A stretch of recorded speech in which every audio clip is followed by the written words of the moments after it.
오늘 본문의 말씀을 통해서 감사는 믿음의 완성이다라는 말씀으로 하나님 말씀을 보겠습니다. 오늘은 추수감사주일입니다. 우리가 추수감사주일이다라고 생각해 볼 수 있는 것은 믿음의 절기와도 같다라는 거죠. 다시 말해서 우리가 이 추수감사절을 하나님 앞에 올려드리는 것은 단순히 한 해 농사의 결실을 가지고 감사하는 것이 아니다라는 것을 우리가 꼭 기억할 수 있기를 바랍니다. 우리의 인생의 삶의 모습은 두 가지의 영역으로 나누어질 수가 있습니다. 하나는 영적인 영역과 하나는 또한 세상적인 영역입니다. 다시 말해서 우리는 하나님 앞에 감사할 수 있는 이 모든 것들이 어디로 연결되어야 된다? 영적인 것으로 연결되어야 된다. 신앙적인 것으로 믿음으로 그 삶이 연결되어야 된다. 다시 말해서 삶이라는 것이 또한 믿음과 연결되어 있어야 된다라는 것을 우리가 생각해 볼 수 있는 귀한 시간이 되시길 바랍니다. 그래서 우리가 이 추수감사절이라는 것은 이날은 우리 신앙의 방향을 점검하는 믿음의 절기와도 같다라는 거죠. 다시 말해서 우리가 매년 돌아오는 이 추수감사절을 통해서 우리는 우리의 신앙을 매년 점검해 나갈 수 있는 귀한 시간이 꼭 되시기를 주의 이름으로 축복합니다.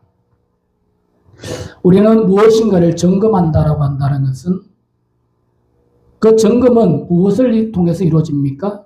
시험을 통해서 이루어진다라는 거죠. 그래서 학생들도 마찬가지로 1년에 3번이든 4번이든 어떻습니까? 시험을 칩니다. 그 시험을 통해서 그 학생들의 성적 그리고 지금까지 어떤 그 공부한 그런 환경들 그들이 가지고 있는 이런 실력들을 어떻게 합니까? 점검해 나가는 이런 모습들을 본다라는 거죠. 마찬가지로 신앙도 어떻습니까? 우리가 다니엘 그리고 사드락, 메삭, 아벳노고를 보더라도 그들의 신앙을 우리가 또한 점검해 나가는 이런 단계들을 우리가 볼 수 있다라는 거죠. 그래서 우리는 특별히 추수감사절을 통해서 우리 신앙의 방향을 점검하는 믿음의 절기로서 우리가 더욱더 든든히 세워져 갈 수 있는 아름다운 모습들이 이 추수감사절을 통해서 또한 있어질 수 있기를 주의 이름으로 축복합니다. 세상 사람들은 어떻습니까? 세상 사람들은 그들의 감사가 어디에서 나온다는 거죠? 풍성함에서 나옵니다. 그런데 그들의 감사는 단지 눈에 보이는 거, 손에 잡히는 거, 직접 내가 가지고 있는 거, 이런 것을 가지고 감사한다라는 겁니다. 그러나 진정한 감사라는 것은 삶의 형편이 아니다는 거죠. 내게 무엇이 물질이 많이 들어와서 내가 어떤 성공을 해서 이런 삶의 형편이 아니라 진정한 감사는 믿음의 깊이에서 나온다는 사실을 여러분이 또한 깊이 깨달으시는 믿음의 성도들이 되시기를 주의 이름으로 축복합니다. 우리가 잘 아는 2렙돈을 드린 여인의 모습을 보면 어떻습니까? 그는 가진 것이 없었습니다. 그럼에도 불구하고 그가 가졌던 2렙돈을 하나님 앞에 예물로 드렸더니 예수님께서 뭐라고 하셨습니까? 이 여인이 가장 많은 것을 드렸다고 했습니다. 다시 말해서 삶의 형편이 아니라 진정한 감사는 무엇이다? 믿음의 깊이라는 것을 우리에게 보여주고 있습니다. 다시 말해서 열을 가지고 있는 자가 하나를 드리고 둘을 드리는 것보다 한 개를 가진 자가 그 한 개를 다 드리는 것이 무엇이다? 자신의 전부를 드린 것이다. 하나님께서 우리에게 다 주셨습니다. 그의 독생자이신 예수 그리스도를 우리에게 주셨습니다. 아들을, 독자를, 독생자를 우리에게 주셨다라는 것은 다 주신 겁니다. 다시 말해서 진정한 감사는 어디에? 하나님께서 우리에게 요구하는 진정한 감사는 모든 것을 드리는 것. 그래서 아브라함을 하나님께서는 모리아산에서 이삭을 바치라고 하나님 명령하신 것입니다. 진정한 감사의 깊이, 믿음의 깊이를 하나님께서는 모리아산에서 아브라함에게 시험해 따라는 사실을 우리에게 보여주고 있습니다. 그래서 우리가 하나님 앞에 진정한 감사를 하고 싶다면, 그것이 진정한 감사인지 알고 싶다면 우리의 삶의 형편을 따지지 않고 우리의 믿음의 깊이를 따라서 하나님 앞에 드릴 수 있는 우리 신앙의 모습이 꼭 되시기를 주의 이름으로 축복합니다. 그래서 어떻습니까? 앞에 살펴봤던 사드락과 메삭과 아벳노고, 그들의 믿음의 깊이는 자신의 생명을 드리는 겁니다.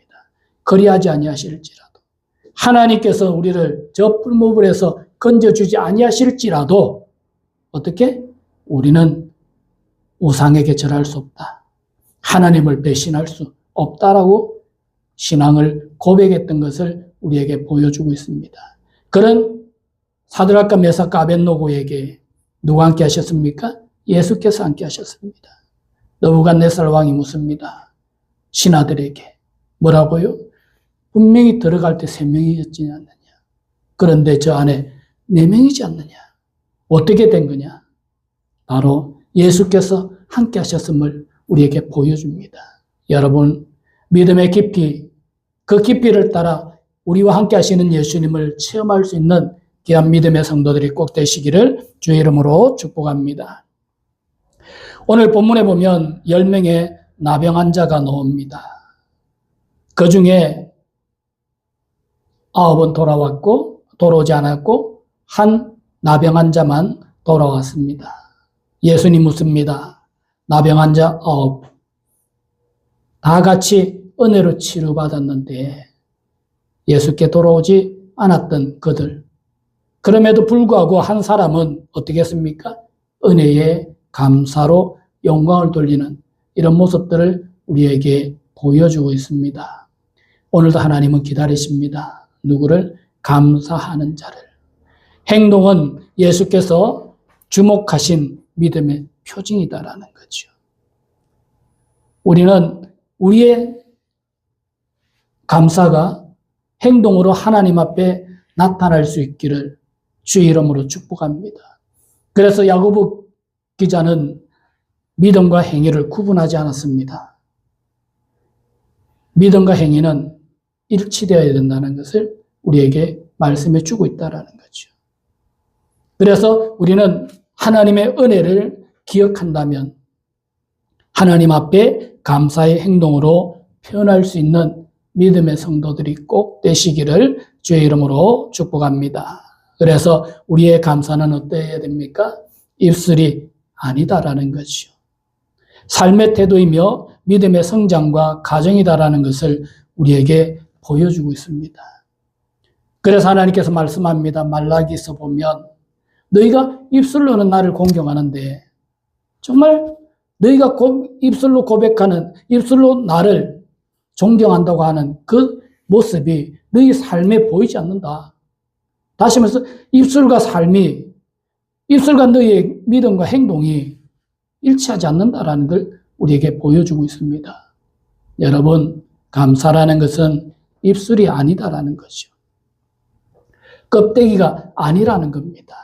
즉 삶의 태도라는 거죠. 믿음의 성장 과정이라는 것을 우리에게 말씀해 주고 있습니다.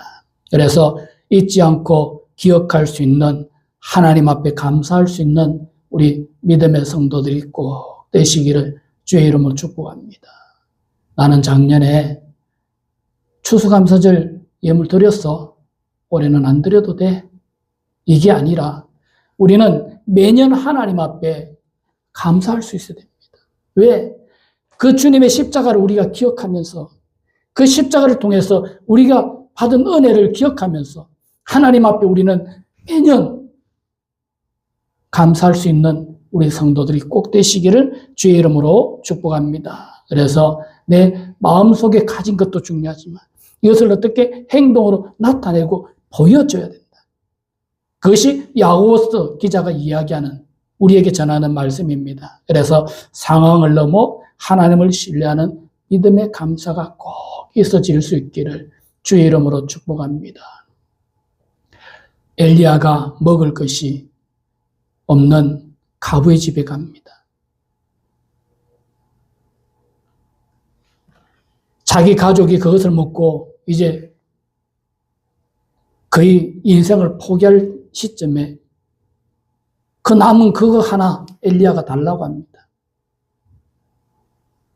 그럼에도 불구하고 이 여인은 어떻게 합니까? 주의 종 엘리야를 대접하는 이런 모습들을 우리에게 보여줍니다.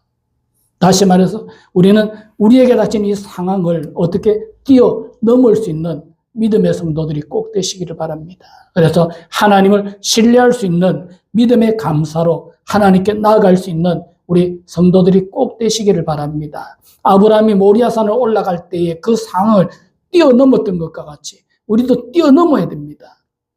그리고 행동으로 하나님을 신뢰할 수 있는 그것을 우리가 행동으로 보여줘야 됩니다. 이삭을 모리아산에서 내리치려고 했던 그 아브라함의, 정말 그 내리치던 그 아브라함의 그 행동, 그 믿음에 우리가 또한 나아갈 수 있기를 주의 이름으로 축복합니다.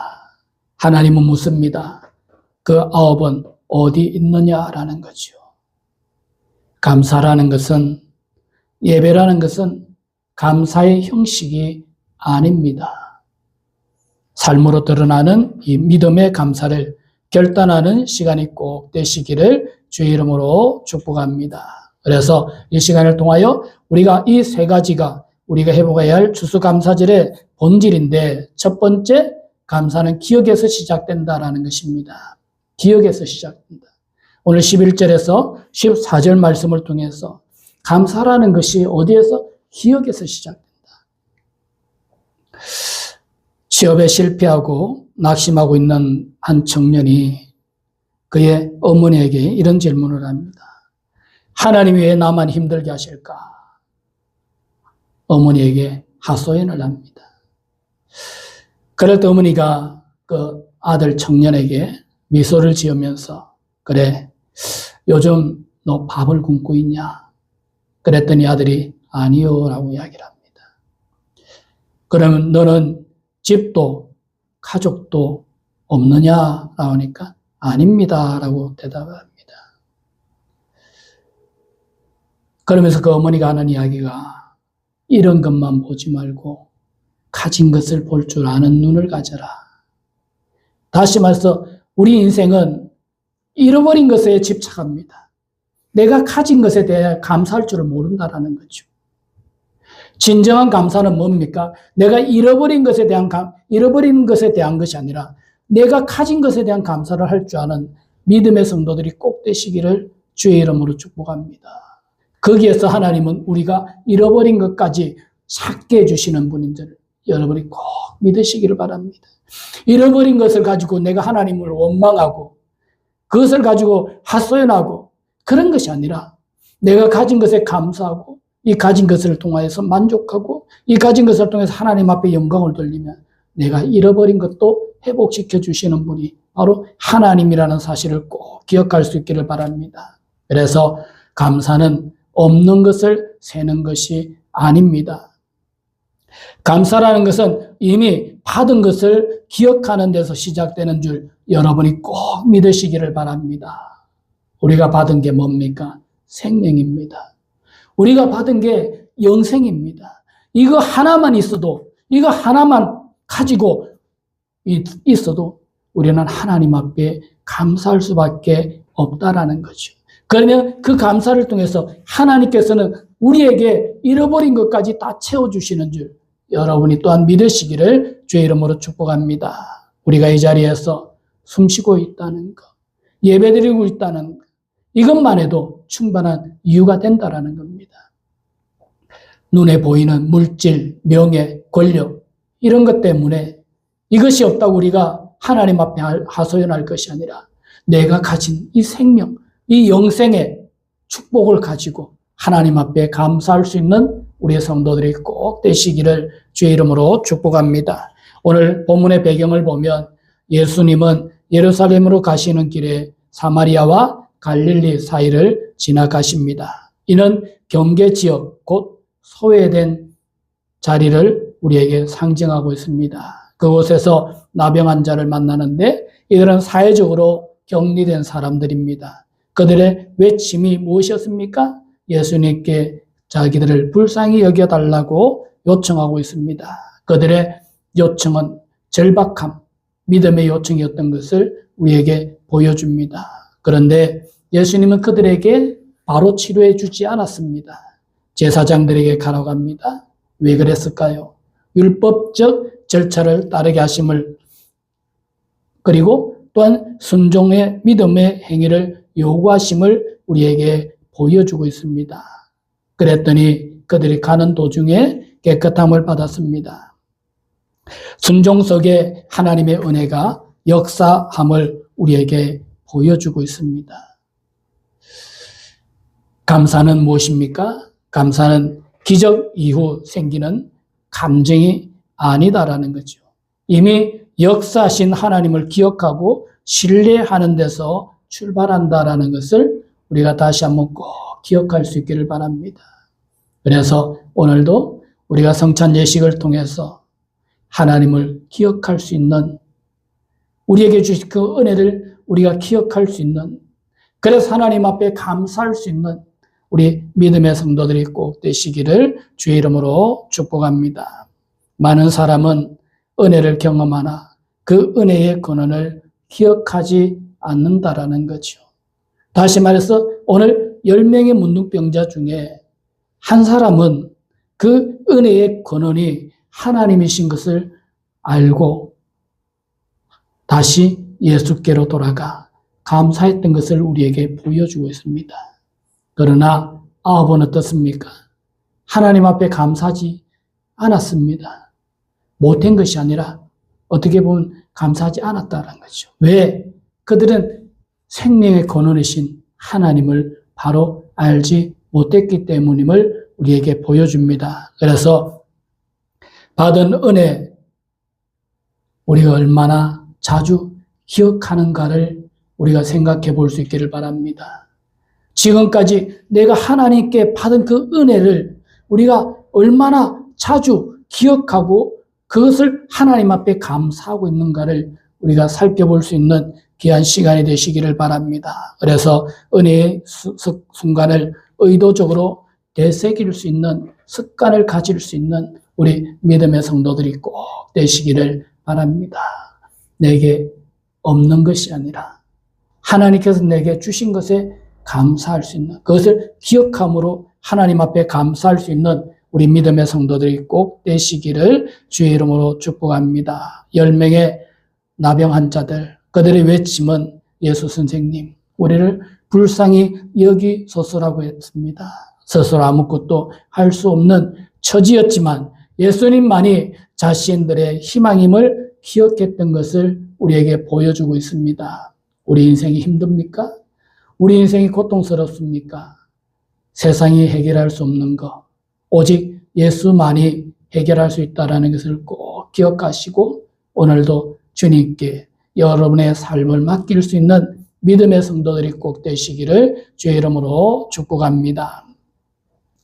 릭 웨렌 목적을 이끄는 삶이라는 책을 쓰신 분은 이런 이야기를 합니다. 감사는 우리가 받은 은혜를 다시 깨닫게 하는 믿음의 기억 장치다. 잊을 때 우리는 불평하고 기억할 때 우리는 예배한다라고 이야기합니다. 다시 말해서 하나님께서 우리에게 베풀어 주신 그 은혜에 대한 그것을 잊어버리면 우리는 무엇을 합니까? 불평합니다. 즉 불평한 사람은 어떤 사람이다? 하나님이 내게 주신 은혜를 잊어버린 사람이다. 그런데 그 은혜를 기억하는 사람은 어떤 사람이다? 하나님 앞에 예배하는 사람이다. 그래서 이스라엘 백성들은 어떻습니까? 가는 곳곳마다 하나님 앞에 예배를 드렸던 것을 우리에게 보여주고 있습니다. 그래서 우리는 오늘도 우리의 삶 속에서 하나님 앞에 감사할 수 있는 그 환경의 결과가 아닌 하나님을 기억하는 태도로서 하나님 앞에 감사할 수 있는 믿음의 성도들이 꼭 되시기를 주의 이름으로 축복합니다. 두 번째로 감사는 행동으로 증명해야 한다라는 행동으로 증명된다라는 겁니다. 오늘 15절, 16절을 통해서 우리의 감사가 행동으로 증명될 수 있기를 주의 이름으로 축복합니다. 늘 감사 헌금을 드리는 성도가 있습니다. 그런데 그 액수는 많지 않았습니다. 목사님께서 그 이유를 물어봅니다. 그랬더니 성도가 하는 이야기가 제가 가진 건 많지 않지만 감사는 멈출 수 없다라고 고백합니다.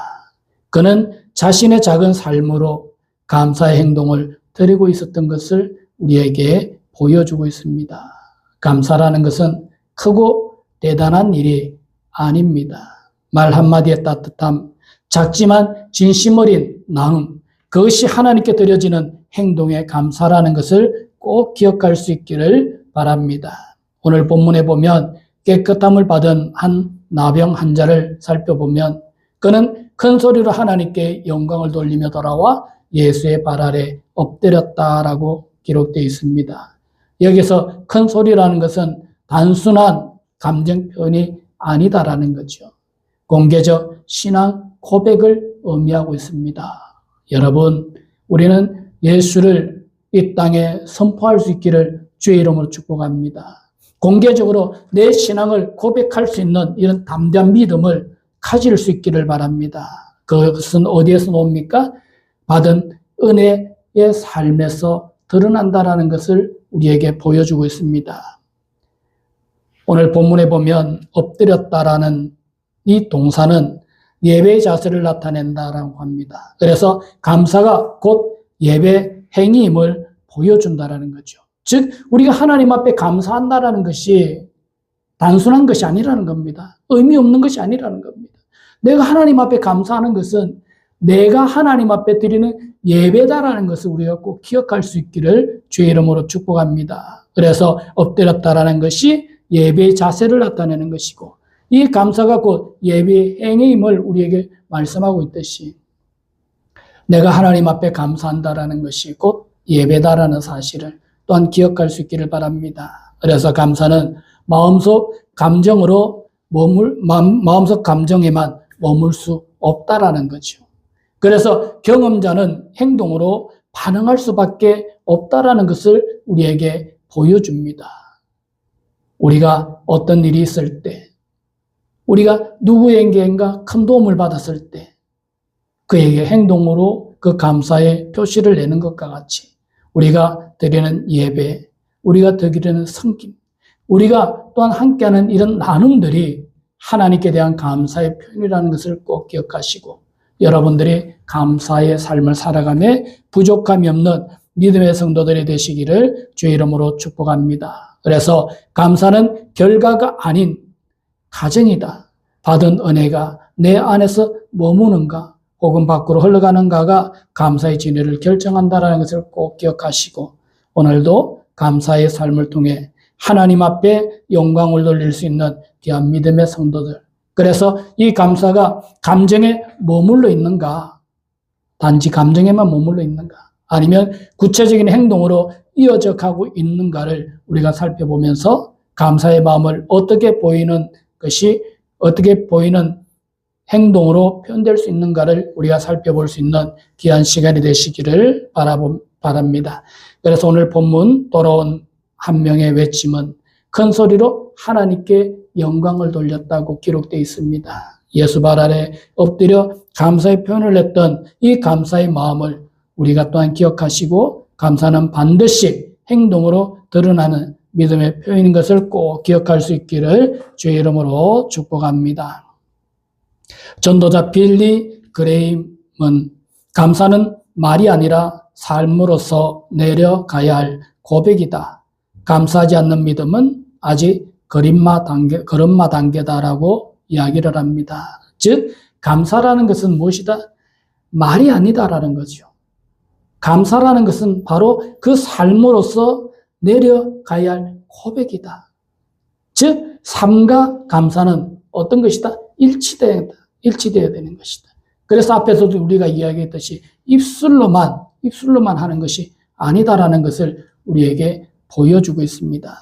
다윗은 전쟁 중에 또한 도망 중에 죄를 범한 뒤에도 하나님께 찬양을 멈추지 않았습니다. 그의 시편은 감사의 행동 기록장이다라고도 할 수 있다라는 거죠. 그래서 감사는 단순한 감정이 아니라 삶으로 드러나는 믿음의 표현이다라는 것을 꼭 기억하시고 오늘도 여러분들의 감사가 여러분들의 삶을 통해서 행동으로 하나님 앞에 드려질 수 있기를 주의 이름으로 축복합니다. 세 번째로 감사는 믿음의 성장을 이끈다라는 겁니다. 17절에서 19절 말씀을 통해서 우리는 우리의 감사가 우리의 믿음의 성장을 이끌어갈 수 있기를 주의 이름으로 축복합니다. 암투병 중인 한 집사님이 긴 치료 중에 지쳐갑니다.